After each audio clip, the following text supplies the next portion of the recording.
আসসালামু আলাইকুম।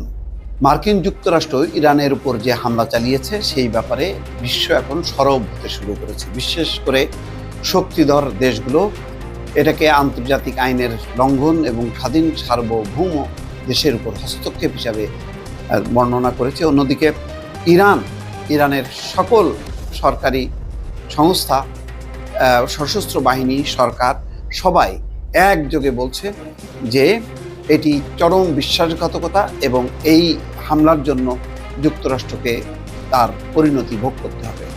দর্শক, যেই প্রতিক্রিয়া দিয়েছে ইতিমধ্যে, আমরা যদি রাশিয়ার প্রতিক্রিয়া দেখি, ইরানের 3টি পারমাণবিক স্থাপনায় ক্ষেপণাস্ত্র হামলা চালিয়েছে যুক্তরাষ্ট্র। এই হামলার তীব্র নিন্দা জানিয়েছে রাশিয়া এবং স্পেন।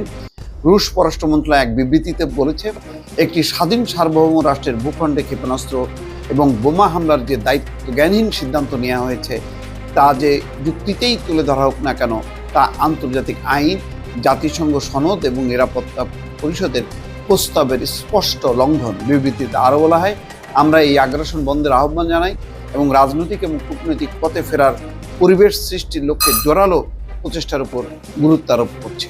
অন্যদিকে চীন একইভাবে কঠিন প্রতিক্রিয়া দিয়েছে। ইরানের পারমাণবিক স্থাপনায় হামলার ব্যাপারে চীন বলেছে যে